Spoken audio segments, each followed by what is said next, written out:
गेले अनेक दिवस आपण जर पाहिलं तर बिबट्याची दहशत ही वाढताना दिसते। मग शिरूर असू दे, जुन्नर असू दे, खेड, मंचर हा जो सगळा परिसर आहे त्या ठिकाणी मात्र ही दहशत वाढताना दिसते। कोल्हापूरमध्ये कालही एका पोलिसावर बिबट्यानं हल्ला केलेला होता। बिबट्या हा जो आहे तो अर्थातच मानव वस्तीत आता येताना पाहायला मिळतोय, वावर त्याचा वाढताना पाहायला मिळतोय।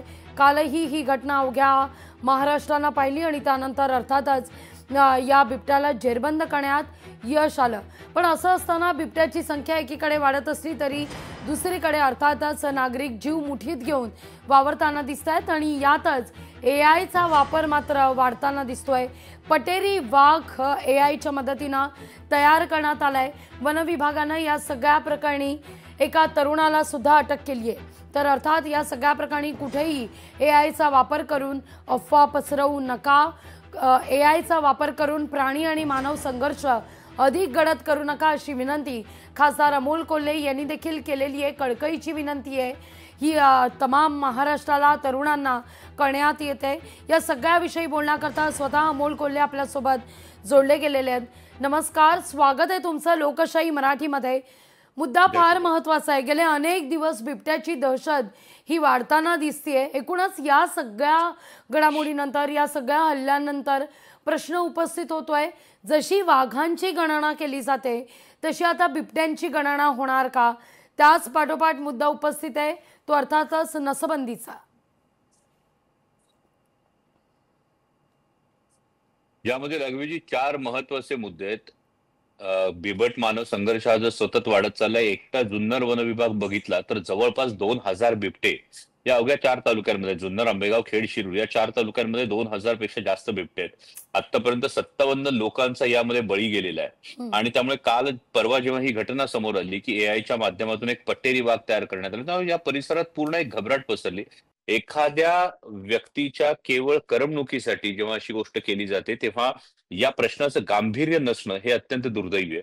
आणि बिबट्याचा प्रश्न सोडवण्यासाठी जी चतुसूत्री आवश्यक आहे ती म्हणजे बिबट्याची नसबंदी हा लॉंग टर्मचा उपाय आहे। त्यासाठी आता वाईल्ड लाईफ इन्स्टिट्यूट ऑफ इंडियाकडे हा प्रस्ताव जो जुन्नर वन विभागाकडून महाराष्ट्र शासनाकडे गेलाय तो प्रलंबित आहे आणि त्यानंतर तो केंद्र शासनाकडे मंजुरीसाठी येईल। दुसरी महत्वाची गोष्ट आहे ती म्हणजे जास्तीत जास्त बिबट्या, तर जर या वन विभागात 2000 बिबटे तर त्यातले किमान 1000-1500 बिबटे हे वंतारासारख्या ठिकाणी शिफ्ट करणं हे गरजेचं आहे। किंवा ज्याप्रमाणे माननीय मोदीजींनी आफ्रिकेतून चित्ते आणले त्याचं कौतुक झालं, तर आमच्याकडे बिबटे जास्त झालेत आणि पश्चिम आफ्रिकेमध्ये बिबट हा एंडेंजर्ड अॅनिमल म्हणून डिक्लेअर झालाय। तर मग तसे बिबटे हे पश्चिम आफ्रिकेत पाठवण्याच्या दृष्टिकोनातून पावलं उचलली गेली पाहिजेत।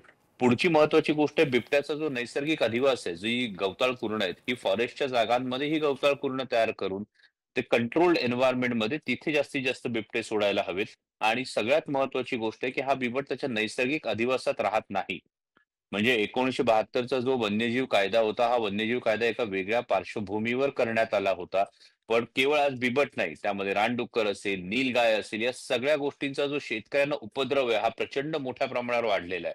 आणि त्यामुळे त्या कायद्यामध्ये सुद्धा सुधारणा होणं हे गरजेचं आहे। त्याचबरोबर हा मानवी वस्तीत आलेला बिबटा हा शेड्यूल 1 मधून बाहेर निघणं गरजेचं आहे। या जर सगळ्या गोष्टींचा आपण व्यवस्थित विचार केला तर बिबट मानव संघर्षाच्या या ज्या घटना आहे या काही अंशी कमी होतील। हे केवळ जुन्नर वन विभागात नाही, नाशिक असेल, नगर असेल, कोल्हापूर असेल, आपण आता बातमी जी दाखवली कोल्हापूरच्या, आता साताऱ्यामध्ये सुद्धा अशा काही घटना घडत चाललेल्या आहेत।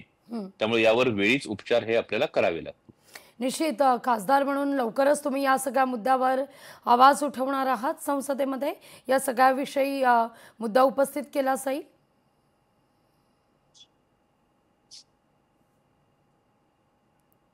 अमोलजी, माझा आवाज पोहोचतोय?